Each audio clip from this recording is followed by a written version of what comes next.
بسم اللہ الرحمن الرحیم نحمده ونصلی علی رسولہ الکریم والحمد للہ رب العالمین۔ آج ہم ریاض الصالحین کا باب نمبر 40 پڑھنے جا رہے ہیں۔ یہ باب ہے باب بر الوالدین وصلۃ الارحام،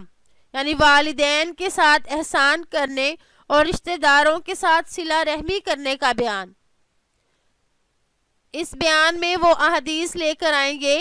جن میں والدین کے ساتھ نیکی کرنے کا اجر و ثواب بتایا جائے گا، اس کا مقام بتایا جائے گا کہ اگر والدین کے ساتھ نیکی کریں یا صلہ رحمی کریں تو اللہ تعالیٰ کس قدر اجر و ثواب عطا فرماتے ہیں، تو اس شخص کا کتنا مقام ہوتا ہے، کتنی فضیلت ہوتی ہے، تو ان کو لے کر آئیں گے۔ جیسا کہ امام صاحب کی عادت شریفہ ہے کہ وہ سب سے پہلے اپنے باپ کے متعلق قرآن پاک کی آیات ذکر کرتے ہیں اور اس کے بعد احادیث کو لے کر آتے ہیں۔ تو یہاں پر بھی انہوں نے ایسے ہی کیا، تو سب سے پہلے ہم قرآن پاک کی آیات پڑھتے ہیں۔ قال اللہ تعالی وَاعْبُدُوا اللَّهَ وَلَا تُشْرِكُوا بِهِ شَيْئًا وَبِالْوَالِدَيْنِ إِحْسَانًا وَبِذِي الْقُرْبَى وَالْيَتَامَى وَالْمَسَاكِينِ وَالْجَارِ ذِي الْقُرْبَى وَالْجَارِ الْجُنُبِ وَالصَّاحِبِ بِالْجَنبِ وَابْنِ السَّبِيلِ وَمَا مَلَكَتْ أَيْمَانُكُمْ، یعنی اللہ جل شانہ کا ارشاد ہے کہ خدا کی عبادت کرو اور اس کے ساتھ کسی کو شریک نہ بناؤ، اور ماں باپ اور قرابت داروں، یتیموں، محتاجوں، رشتہ دار، ہمسایوں، اجنبی ہمسایوں اور ساتھ بیٹھنے والے ساتھی اور مسافروں اور جو لوگ تمہارے قبضے میں ہو سب کے ساتھ احسان کرو۔ دیکھیں اس میں رشتہ داری کا بھی آ گیا اور والدین کا بھی آ گیا۔ وقال تعالی واتقوا اللہ الذی تساءلون بہ والارحام، اللہ تعالیٰ کا ارشاد ہے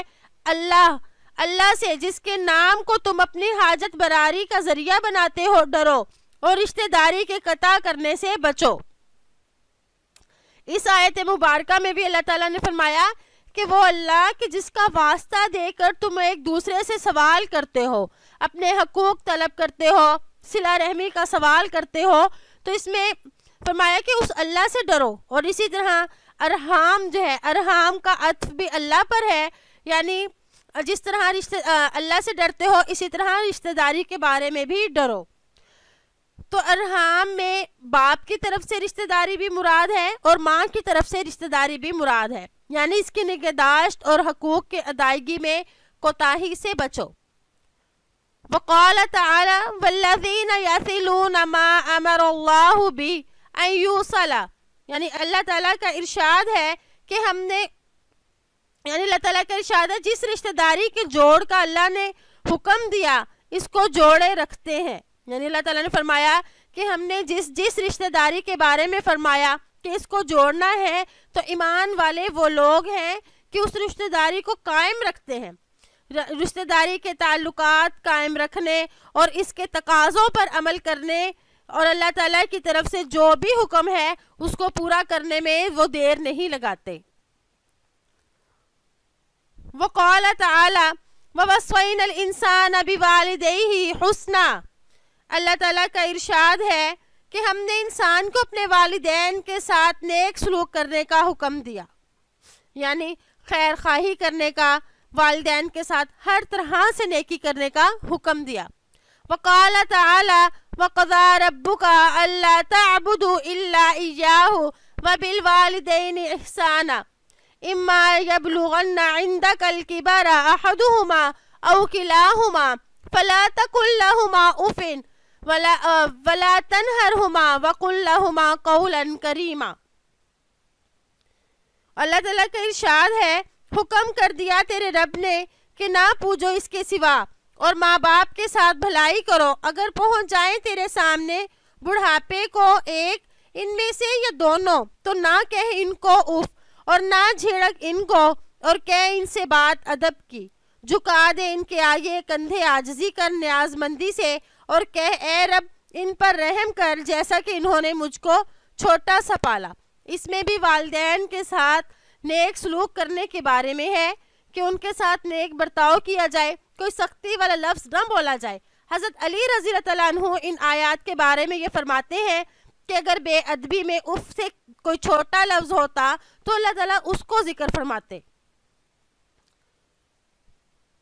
اللہ تعالیٰ نے فرمایا وقال تعالی ووصینا الانسان بوالدیہ حملته امہ وہنا علی وہن وفصالہ فی عامین ان اشکر لی ولوالدیک، کہ اللہ تعالیٰ نے فرمایا کہ ہم نے تاکید کر دی انسان کو اس کے ماں باپ کے واسطے، پیٹ میں رکھا اس کو اس کی ماں نے تھک تھک کر، دودھ چھڑانا اس کا 2 برس میں، کہ میرا شکر ادا کرو اور ماں باپ کا. اس میں فرمایا اللہ تعالیٰ نے کہ ماں نے دیکھیں کتنی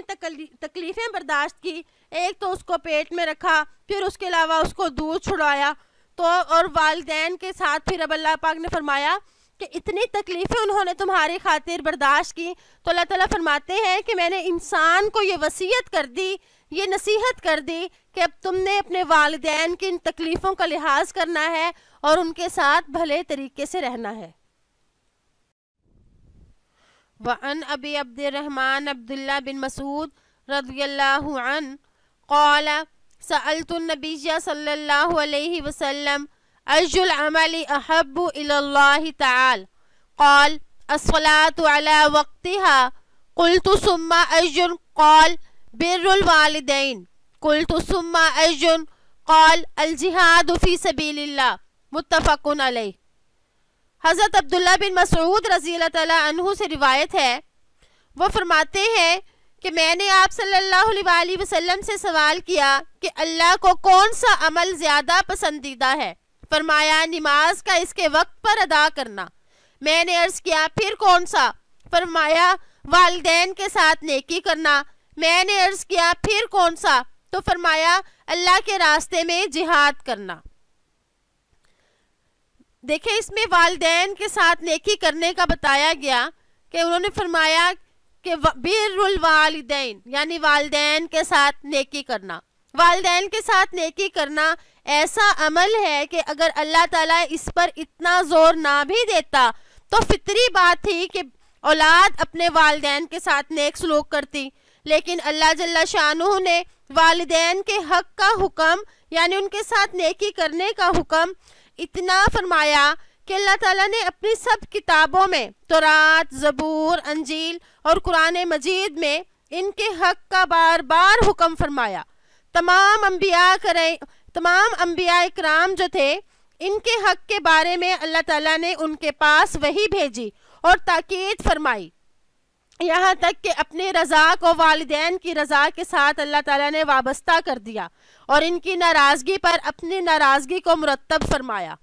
تو اس سے معلوم ہوا کہ کس حد تک والدین کے ساتھ نیک سلوک کیا جائے. اگر ہم اللہ کی رضا چاہتے ہیں تو ہمیں اپنے والدین کو بھی راضی رکھنا ہوگا.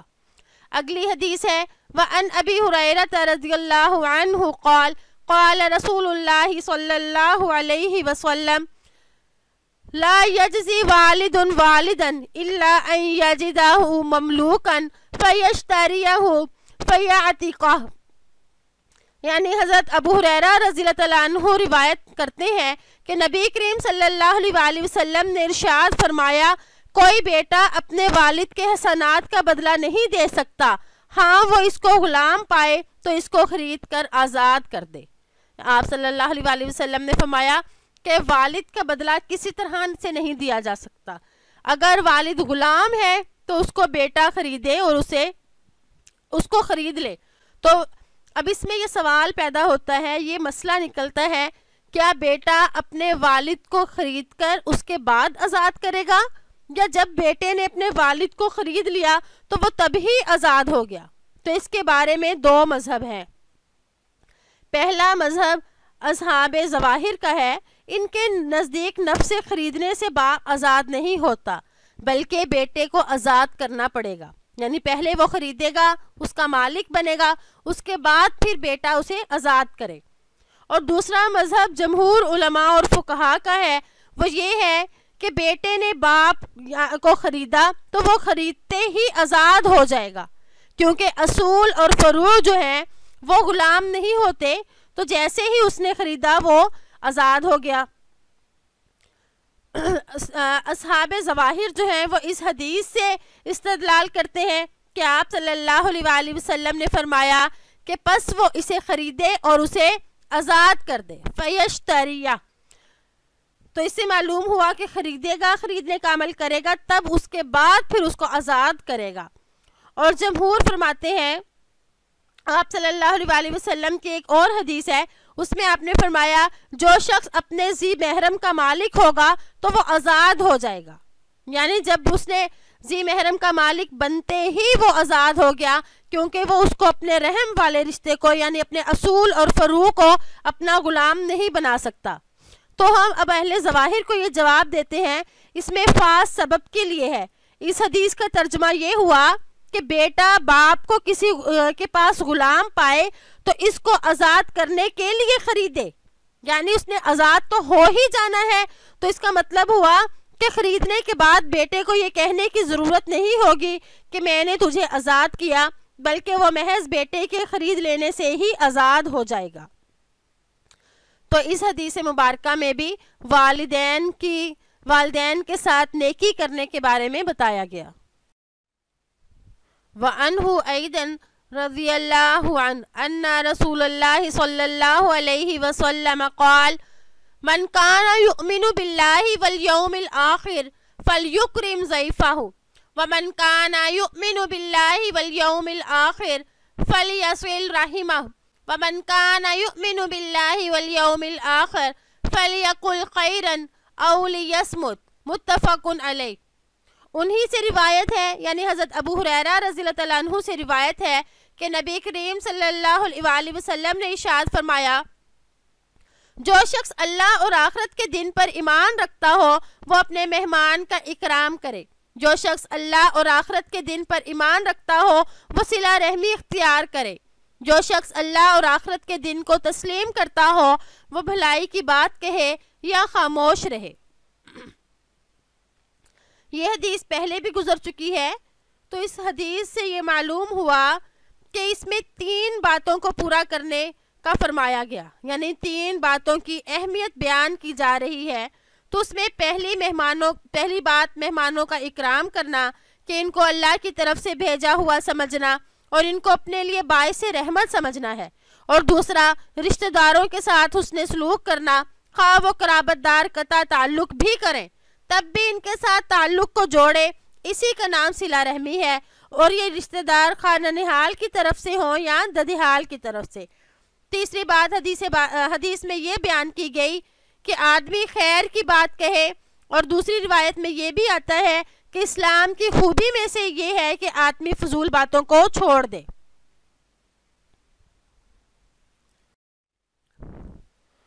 وعنہ قال قال رسول اللہ صلی اللہ علیہ وسلم ان اللہ تعالی خلق الخلق حتی اذا فرغ منہم قامت الرحم فقالت هذا مقام العائذ بك من القطيعة قال نعم اما ترضين ان اصل من وصلك واقطع من قطعك قالت بلى قال فذلك لك ثم قال رسول اللہ صلی اللہ علیہ وسلم اقرأوا ان شئتم فهل عسیتم ان تولیتم ان تفسدوا فی الارض وتقطعوا ارحامکم اولئک الذین لعنهم اللہ فاثمهم واعمى ابصارهم، متفق علیہ۔ وفی روایت البخاری فقال اللہ تعالی من وصلك وصلته ومن قطعك قطعته۔ انہی سے روایت ہے یعنی حضرت ابو ہریرہ رضی اللہ تعالیٰ عنہ سے روایت ہے کہ نبی کریم صلی اللہ علیہ وآلہ وسلم نے ارشاد فرمایا بے شک اللہ تعالیٰ نے مخلوقات کو پیدا فرمایا ہے، جب ان سے فارغ ہوئے تو صلہ رحمی کھڑی ہوئی اور اس نے کہا یہ مقام اس شخص کا ہے جو تیرے ساتھ قطع رحمی سے پناہ چاہے۔ فرمایا ہاں، کیا تو پسند کرتی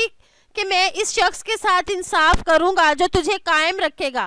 اور اس شخص سے قطع تعلق کروں گا جو تجھ سے تعلق منقطع کرے گا؟ تو صلہ رحمی نے کہا ہاں بالکل درست ہے۔ اللہ تعالیٰ نے فرمایا یہ تیرا مقام ہے۔ پھر آپ صلی اللہ علیہ وسلم نے فرمایا کہ اس کے ثبوت میں اس آیت کو پڑھو۔ بہت ممکن ہے کہ اگر تم حکومت کرو گے تو زمین میں فساد پھیلاؤ گے اور قطع رحمی کرو گے۔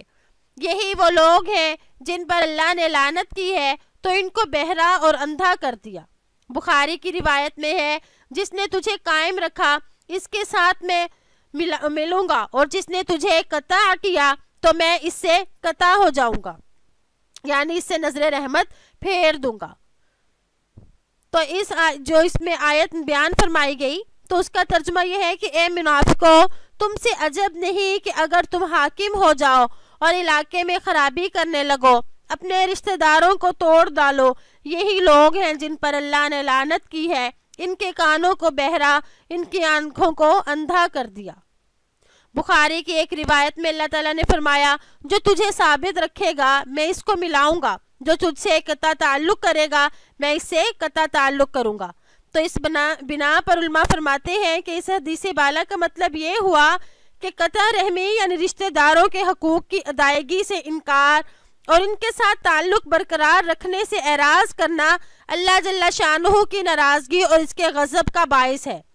ایک دوسری حدیث میں، صحیح حدیث میں یہ بھی آتا ہے کہ قرابت کے حق میں دوسری طرف سے برابری کا خیال نہ کرو۔